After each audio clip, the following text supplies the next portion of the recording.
Buenos días, mi nombre es Anabel Saldaña González, yo soy médico radiólogo adscrito al servicio de resonancia magnética del Hospital de Especialidades del Centro Médico Nacional Siglo XXI y les voy a hablar acerca de la anatomía y patología de la base del cráneo central.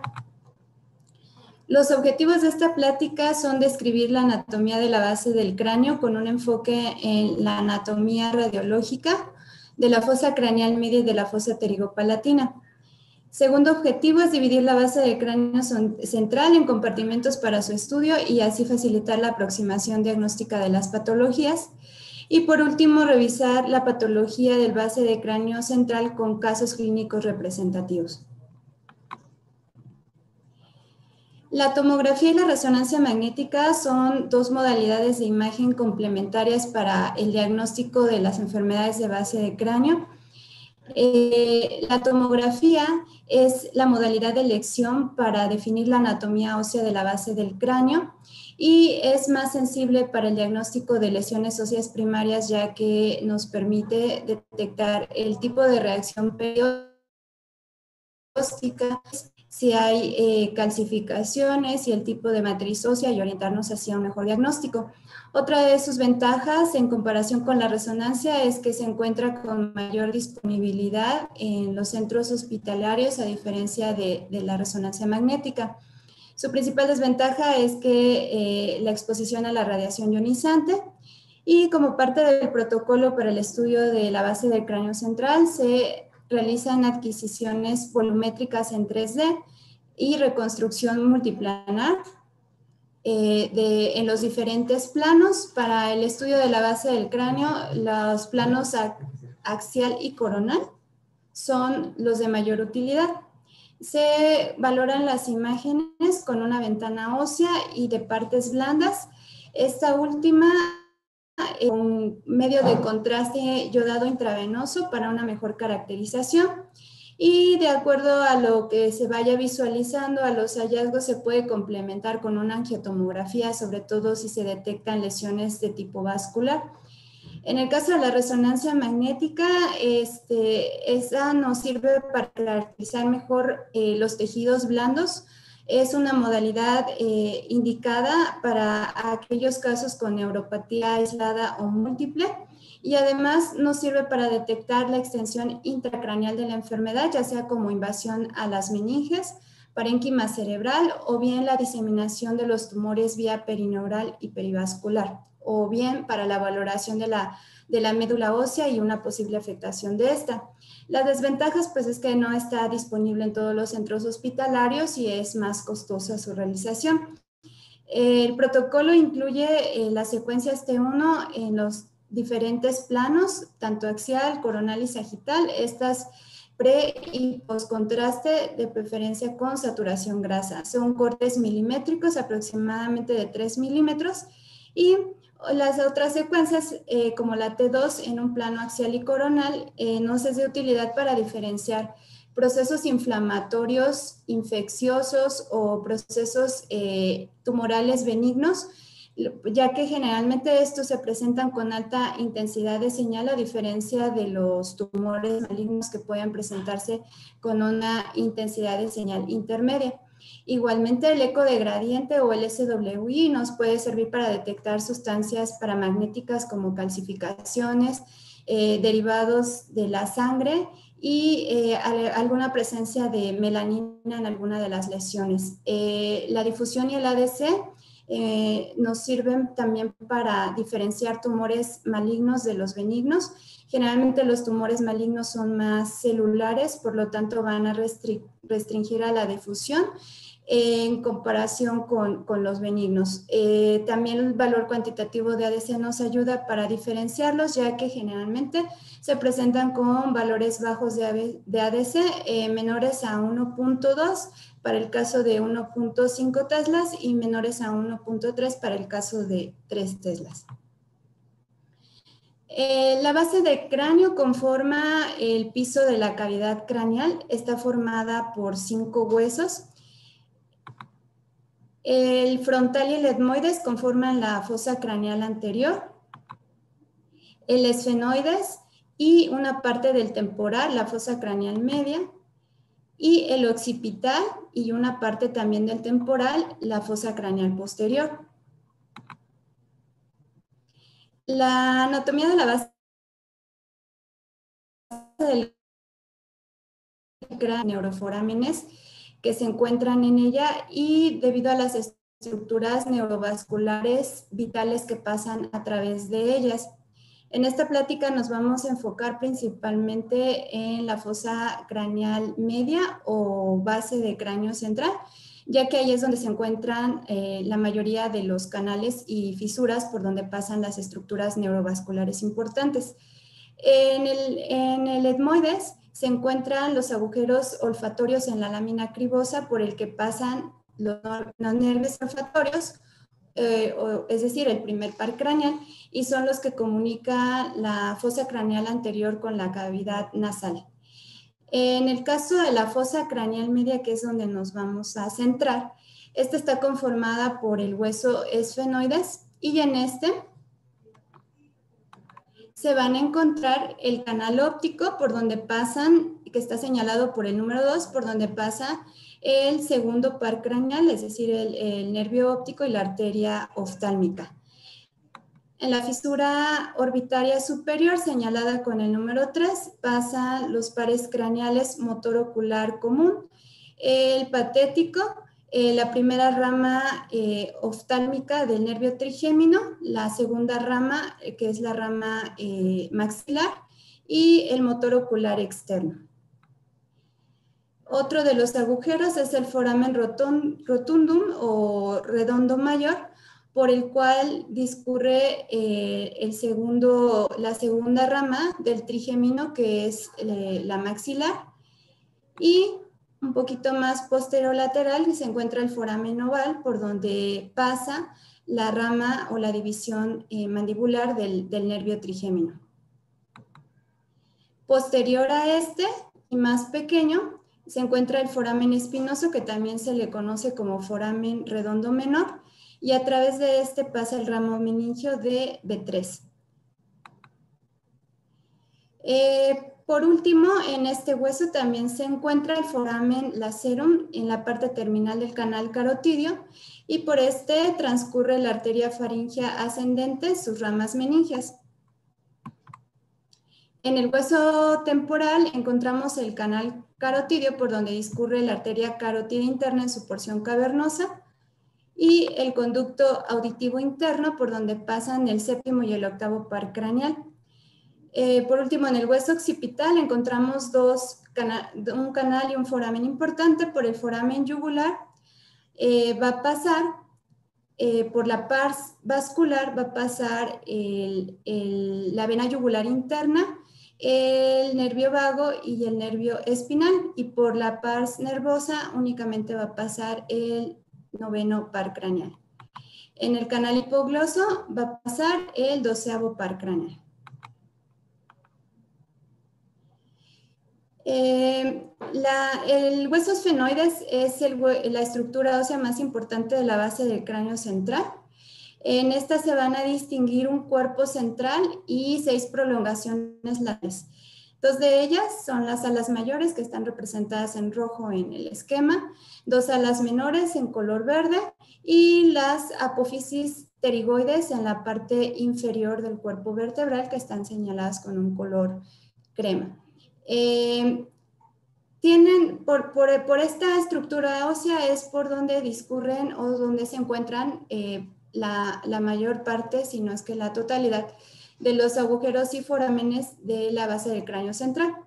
Tenemos que el canal óptico se encuentra en la base de las alas menores y por imagen se verían, como lo señalan las flechas en color verde, en los diferentes planos coronales. La fisura orbitaria superior se encuentra entre las alas mayores y menores, y también se encuentra aquí en las imágenes representadas su situación con las flechas verdes. El foramen redondo se encuentra inferior a la fisura orbitaria superior Este foramen va a comunicar principalmente la fosa craneal media con la fosa pterigopalatina, siendo un poquito más específicos, el seno cavernoso con la fosa pterigopalatina y el cavum de Meckel también. Más inferior y posterolateralmente se encuentra el foramen oval, que también va a comunicar la fosa craneal media, pero va a comunicar con la fosa infratemporal, al igual que el foramen espinoso, que se encuentra inferior y posterolateral a este último, y que también va a comunicar la cavidad o la fosa craneal media con la fosa infratemporal. Y bueno, aquí en las imágenes se ven representadas sus localizaciones respectivas con las flechas verdes en los diferentes, en los diferentes cortes coronal, sagital y axial, con reconstrucción en ventana ósea. Por último, en las apófisis pterigoides, en la base se va a encontrar un canal y un foramen importante. El canal vidiano es el que se va a encontrar en la base de la apófisis pterigoides y este va a servir para comunicar el foramen lacerum con la fosa pterigopalatina, y el foramen lacerum se va a encontrar un poco más medial y posterior a este, y se va a encontrar en la base de la apófisis pterigoides medial. Igualmente se encuentran aquí en las imágenes representadas sus respectivas localizaciones en los diferentes cortes de tomografía ósea, en tomografía con ventana ósea. En la cara superior del hueso esfenoide se encuentra una depresión ósea importante llamada fosa hipofisaria o silla turca, en donde se aloja la glándula hipófisis. Esta está delimitada en sus 4 ángulos por los procesos clinoideos anteriores y posteriores. Anteriormente discurre el surco prequiasmático que termina en sus extremos en los canales ópticos, y lateralmente se encuentra delimitada por el surco para el seno cavernoso. Posteriormente se encuentra el dorso de la silla turca o la lámina cuadrilátera del esfenoides, que se prolonga posteriormente y que se articula con la porción basilar del hueso occipital para formar la estructura que denominamos como clivus. Aquí vemos una imagen de tomografía en un corte axial con ventana ósea, en donde se representa cómo se ve la articulación, que es una tipo articulación sin condrosis, entre el dorso de la silla turca con la porción basilar del hueso occipital, y a todo esto se le denomina el clivus. Así es como se vería en un corte axial y a cómo se vería en un corte sagital. Es importante que sepamos qué es la fosa pterigopalatina. La fosa pterigopalatina también se conoce como fosa esfenopalatina. Es un espacio,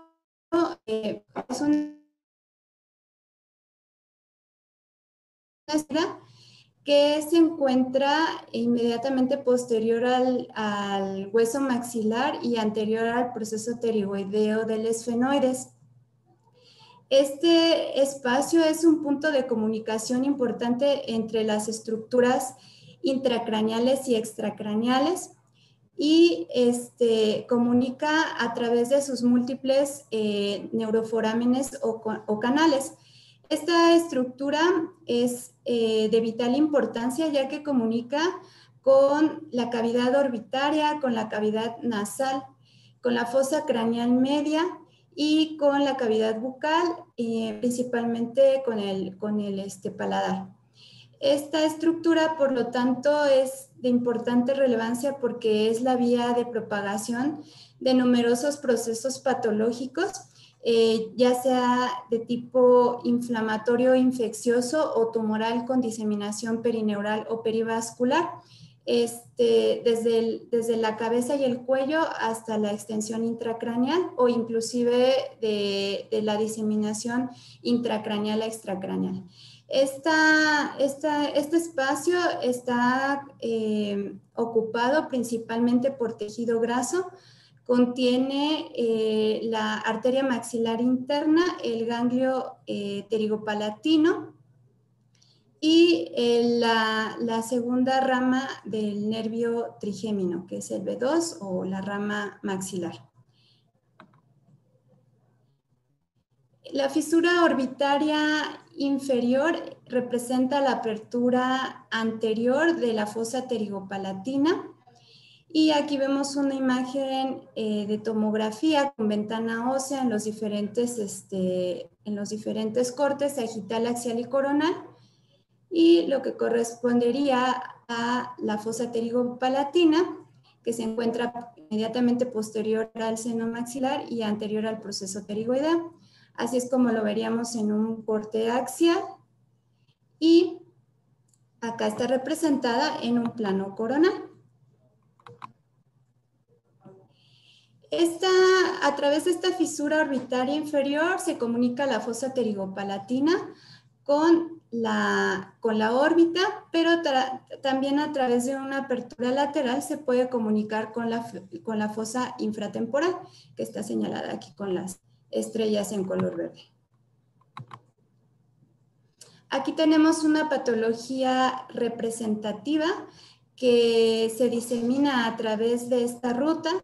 Vemos que es un estudio de resonancia magnética en un plano axial y en un plano coronal, en ponderación T1, en donde si vemos existe un cambio en la intensidad de señal en la parte lateral de la cavidad orbitaria derecha, que se ocupa por una imagen o por una zona con intensidad de tejido blando y que sustituye la intensidad de señal grasa normal si lo analizamos de forma comparativa con el lado contralateral. Esta área se extiende a través de la fisura orbitaria inferior hacia la fosa pterigopalatina, y esta a su vez se extiende desde la fosa pterigopalatina a través del foramen rotundum hacia la parte más posterior. A través de la fosa del foramen pterigomaxilar también se ve, a partir de la apertura lateral que mencionábamos en un principio que puede tener la fisura orbitaria inferior, también se puede diseminar hacia la fosa infratemporal, que se observa mejor aquí en el plano coronal, en donde se ve también el cambio de intensidad de señal en la fosa infratemporal en comparación con la contralateral normal. Este es un caso de un pseudotumor orbitario. La apertura lateral de la fosa pterigopalatina está representada por la fisura pterigomaxilar. Por esta fisura se va a propagar el proceso patológico hacia la fosa infratemporal.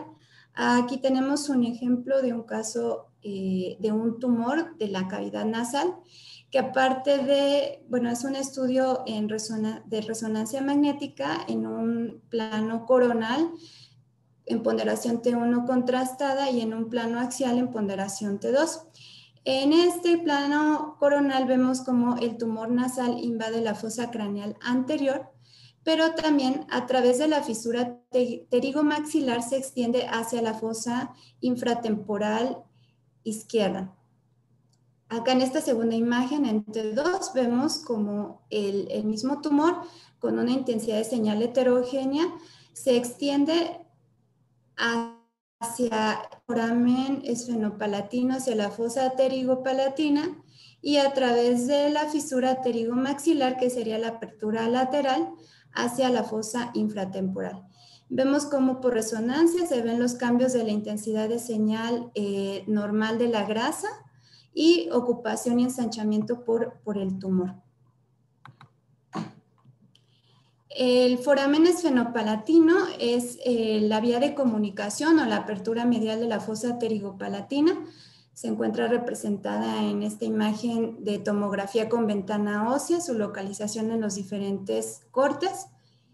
Y igualmente tenemos un caso representativo que se trata de un angiofibroma nasoangiofibroma juvenil, en el cual vemos que este tumor se origina principalmente en la cavidad nasal posterior y que a través del foramen esfenopalatino se extiende hacia la fosa pterigopalatina, que es la que estoy señalando aquí, la ocupa, la ensancha y también una pequeña parte de este tumor se extiende hacia la fosa infratemporal a través de la fisura pterigomaxilar. Lo característico de esta lesión es que es un tumor altamente vascular, por eso tiene un refuerzo importante con el medio de contraste y aparte condiciona, aparte de la ensanchamiento de la fosa pterigopalatina, condiciona erosión de las estructuras óseas adyacentes. Posteriormente, la fosa pterigopalatina se comunica hacia la fosa craneal media a través del foramen rotundum. Aquí tenemos un ejemplo de un caso de un tumor nasofaringeo.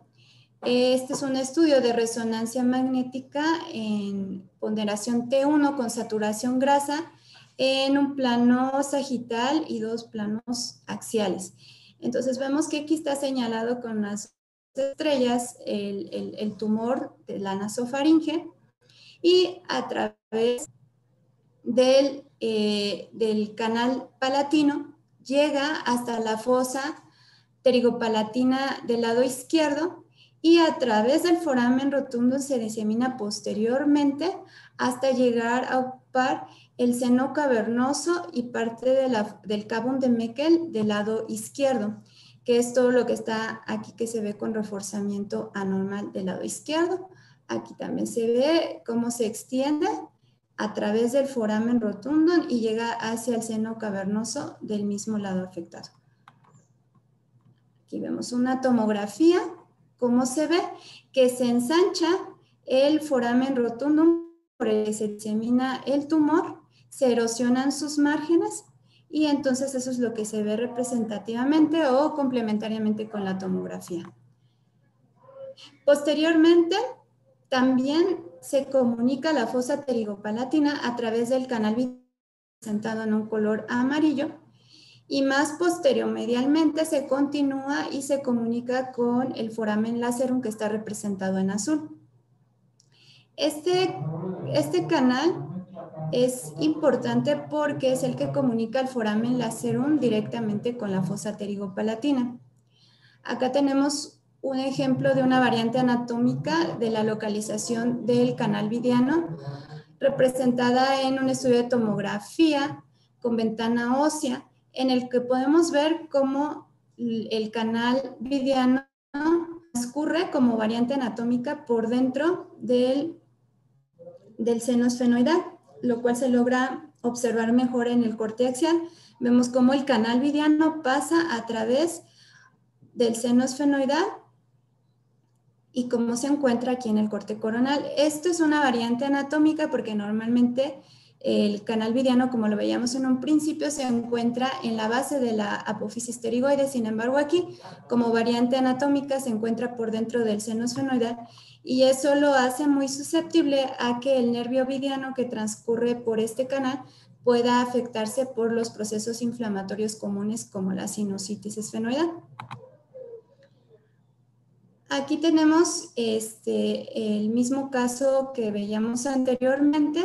Aquí es solo para representar que aparte de extenderse hacia el seno cavernoso, se extiende un poquito más posteriormente, también en dirección hacia el foramen lacerum, que es el que está inmediatamente posterior al canal vidiano. Aquí vemos otras imágenes en plano axial de resonancia magnética, en donde se ve toda la diseminación del tumor en la zona de reforzamiento con la secuencia con contraste. Entonces vemos que aquí, aparte, se extiende más posteriormente hacia el foramen lacerum y afecta también un poquito de la parte temporal. Vemos cómo por tomografía se pueden ver el compromiso de los forámenes que disemina el tumor con erosión de sus márgenes y ensanchamiento de los mismos. Aquí, por ejemplo, llega a afectar hasta el clivus, el cual se observa con sus márgenes erosionados porque a través del foramen lacerum, que está inmediatamente posterolateral, se llevó a diseminar la enfermedad hasta esa localización. Inferiormente, el canal pterigopalatino comunica a la fosa pterigopalatina. Eso es a través del foramen palatino mayor, que está señalado aquí sombreado con amarillo, y el foramen o agujero palatino menor, que está señalado con la flecha amarilla.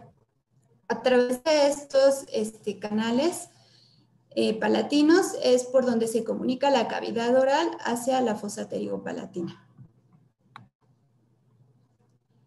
Entonces vemos aquí cómo en la primera imagen de tomografía con ventana ósea en un corte axial, vemos que se encuentra ocupada la cavidad nasal posterolateral izquierda, cómo erosiona la pared medial del antro maxilar.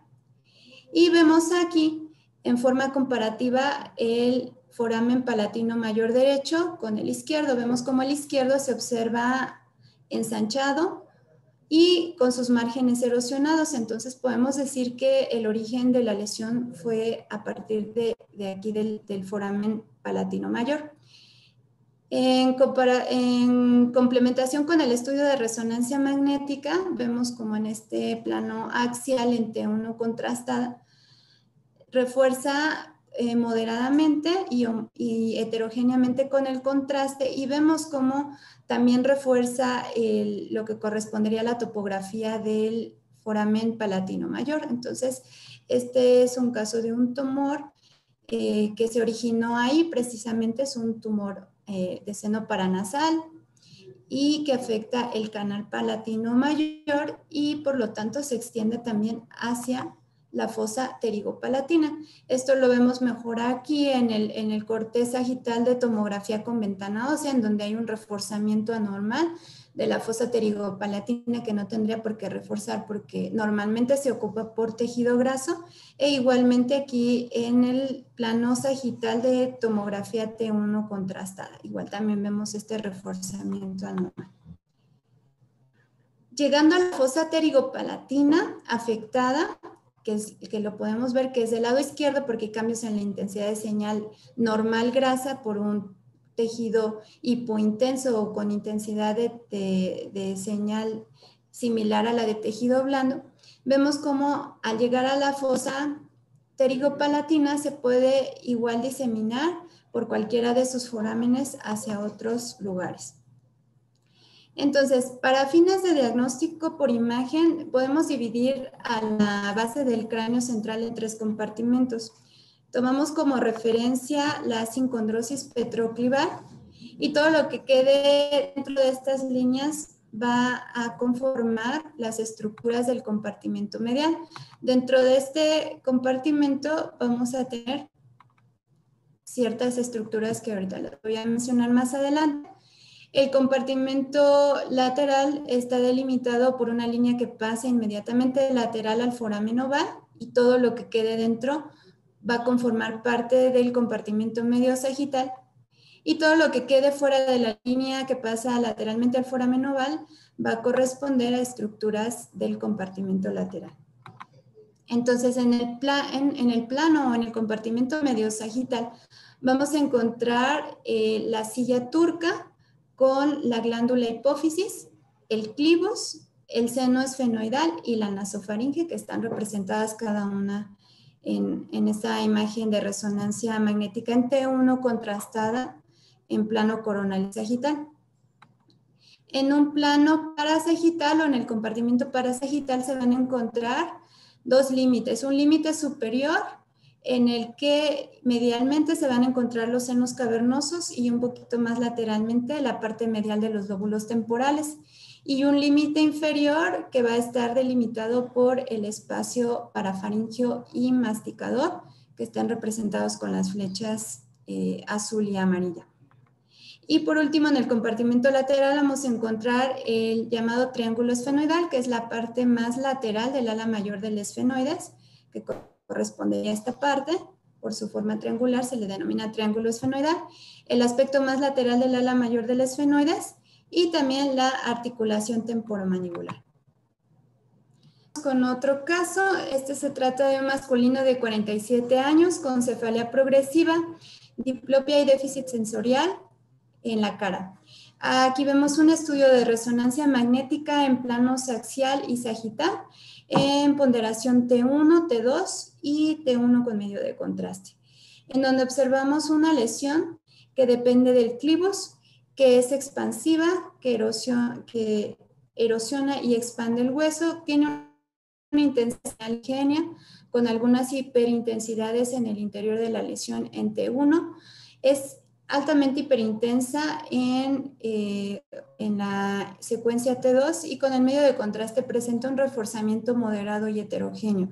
Esta lesión se expande o se disemina lateralmente con efecto de volumen de las estructuras adyacentes y posterior y superiormente con efecto de volumen principalmente sobre el tallo cerebral, dando el signo característico del pulgar. Todos estos hallazgos corresponden con un cordoma del clivus.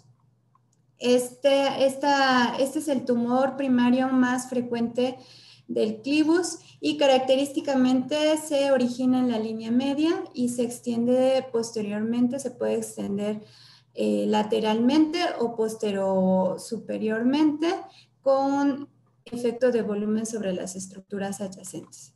Entonces, el epicentro de la lesión aquí es en el clivus. Este es otro caso de un masculino de 18 años de edad con obstrucción nasal y epistaxis recurrente, en el que podemos observar en el estudio de resonancia magnética en cortes en planos sagital, planos axiales, coronales. Vemos cómo la cavidad nasal posterior se encuentra ocupada por una lesión tumoral, la cual tiene un comportamiento con el contraste, refuerza de forma intensa, un poco heterogénea, pero este caso representamos clásicamente la diseminación a través del foramen esfenopalatino. Vemos como aquí se encuentra la lesión en cavidad posterior izquierda, cavidad nasal posterior izquierda, como a través del foramen esfenopalatino se extiende hacia la fosa pterigopalatina y a través de la fisura pterigomaxilar se extiende hacia la fosa infratemporal. También se extiende posteriormente a través del foramen rotundum e involucra un poco del seno cavernoso. Vemos en cortes más superiores como a través de la fisura orbitaria superior también se disemina hacia la cavidad orbitaria del mismo lado. En la secuencia T2 se observan en su interior pequeños defectos de señal, serpinginosos, probable relación con vasos en su interior, y como tiene una intensidad de señal heterogénea, en estos cortes coronales se representa mejor su diseminación hacia la fosa infratemporal y cómo alcanza el espacio masticador. Es un tumor altamente vascularizado y vemos cómo con la caracterización selectiva de la carótida externa se ve como su vascularización depende de la arteria maxilar interna. Entonces, todos estos hallazgos son característicos de una patología que afecta exclusivamente a hombres jóvenes, que es el nasonquiofibroma juvenil, y su sitio de origen es precisamente en el foramen esfenopalatino a nivel del conete superior. Este es otro caso de un femenino de 75 años con disminución de la visión del ojo izquierdo. En este vemos que la lesión depende, o su origen aparente es principal del seno cavernoso lateral, con extensión lateral hacia la fosa craneal media del lado izquierdo. Este tumor se disemina a través de la fisura orbitaria inferior en este corte hacia la cavidad orbitaria. Vemos cómo compromete también parte del nervio óptico Esta es altamente, tiene un comportamiento de reforzamiento intenso con el medio de contraste. Y aquí en la tomografía se ve cómo se disemina a través del foramen redondo, porque vemos que el foramen redondo está un poco ensanchado, más que erosionado, un poco ensanchado, y que también involucra parte de la fosa pterigopalatina porque se encuentra un poco ensanchada en comparación con la contralateral. Este caso representa un meningioma paracelar o del seno cavernoso, que igualmente se puede extender más posteriormente hasta la fosa, hasta la cavidad de Meckel. Aquí tenemos otro ejemplo, es de otro caso, de otro paciente, pero es para representar cómo se disemina, se puede diseminar anteriormente a través de la fisura orbitaria superior a la cavidad orbitaria, hacia la fosa temporal o más posteriormente llegar hasta la topografía del cabo de Meckel. Vemos cómo a comparación de las adenomas hipofisarios condiciona estrechamiento de la arteria carótida que pasa por el seno cavernoso. Entonces, el epicentro de la lesión en este caso es la meninge que recubre el seno cavernoso. Este es otro caso de una paciente femenina de 37 años con epistaxis, hipoacusia conductiva y diplopía. Aquí vemos que el tumor ocupa la fosa nasal izquierda. Esta lesión se extiende a través del foramen esfenopalatino hasta la fisura pterigopalatina. Esta lesión es expansiva, es destructiva, erosiona principalmente lo que serían las celdillas etmoidales, la pared medial del seno maxilar, inclusive la lámina papirácea de la cavidad orbitaria izquierda, y con un poquito de extensión o diseminación hacia la cavidad orbitaria, hacia el espacio extraconal, condicionando una proptosis del globo ocular afectado. Vemos cómo se encuentra más con predominio del lado izquierdo y afecta también o compromete el seno esfenoidal y la mucosa faríngea en un receso lateral. El comportamiento de la lesión es isointenso en el T1 o de señal intermedia en el T1, heterogénea en el T2 con señal intermedia. Con el contraste tiene un reforzamiento moderado y heterogéneo y condiciona una sinusitis por obstrucción del drenaje en los senos paranasales y una mastoiditis crónica bilateral también. Este es un caso representativo de un carcinoma epidermoide basal. Este es un tumor frecuente que se origina con diferenciación en células escamosas que se origina en la fosa de Rosenmüller o receso faríngeo lateral, que está señalado aquí en la imagen representativa de tomografía con una flecha roja y ya en las imágenes de resonancia con las flechas azules. Este es otro caso de un masculino de 58 años de edad con proptosis, quemosis y pérdida visual del ojo derecho rápidamente progresivas. Es un estudio de tomografía con ventana ósea y con una reconstrucción volumétrica en 3D, en la que se observa que hay una simetría en cuanto que se ve dilatación anormal de la vena oftálmica superior del lado derecho, así como reforzamiento asimétrico y más prominente del seno cavernoso del lado derecho. Este caso representa una fístula carótida cavernosa, que es una comunicación anormal entre la carótida y el cavernoso. Angiografía, sin embargo, por tomografía o por resonancia se pueden ver estos signos que son sugestivos de que existe una fístula. Entonces, por tomografía vemos la dilatación anormal de la vena oftálmica superior si la comparamos con el contralateral, igual un reforzamiento anormal del seno cavernoso derecho, que también lo podemos ver por por resonancia magnética, principalmente en la secuencia contrastada, y todo el proceso también condiciona una proptosis del lado del globo ocular afectado. Se trata de un masculino de 56 años de edad con cefalea y diplopía. Vemos que se observa una lesión extraaxial ocupante de espacio que sigue un trayecto hacia la pared anterolateral de la protuberancia del lado derecho. Se observa un compromiso y ocupación de la cavidad de Meckel del mismo lado por este tumor.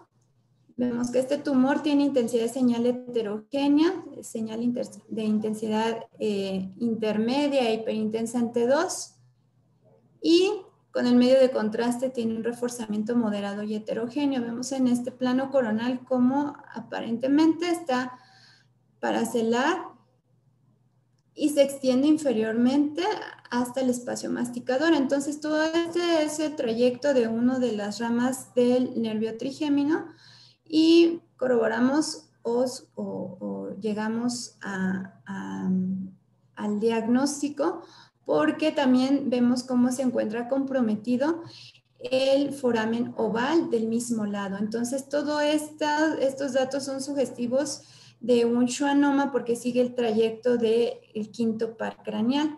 Vemos también cómo el espacio masticador del lado afectado tiene cambios por denervación y reforzamiento anormal. Entonces, se trata de un caso de un schwannoma que sigue el trayecto de B3. Entonces, aquí tenemos otro ejemplo en donde se observa mejor cómo desde la pared anterolateral, en este caso del lado izquierdo, sigue el trayecto del nervio trigémino en su porción cisternal hasta la cavidad de Meckel, con efecto de volumen sobre las estructuras adyacentes.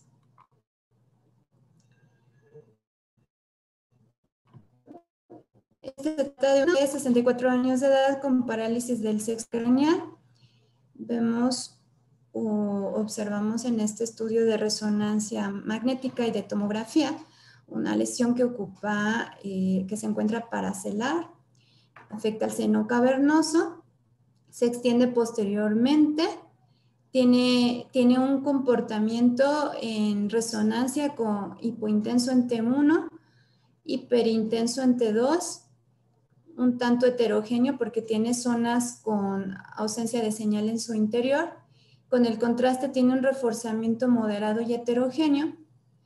Y por tomografía nos ayuda mucho a caracterizar la lesión, ya que esta lesión tiene o presenta calcificaciones características en arco o en anillo, lo que es muy sugestivo de que presenta una matriz condroide.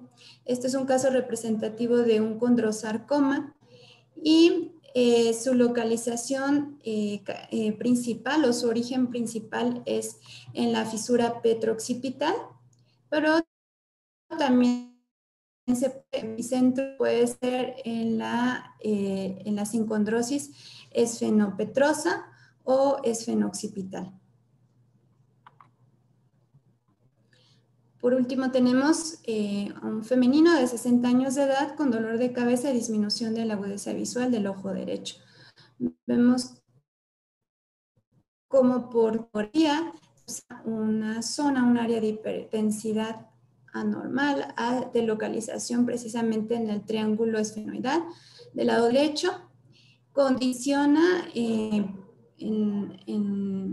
la hiperostosis de la estructura ósea adyacente, o sea, del ala mayor del esfenoides, y por resonancia se observa que característicamente tiene un reforzamiento intenso con el medio de contraste. Se observa que la lesión es extraaxial porque condiciona efecto de volumen sobre el lóbulo temporal del mismo lado, y se ve cómo se disemina y se extiende hacia el nervio óptico, hacia la cavidad orbitaria del lado derecho, con compromiso del nervio óptico del mismo lado.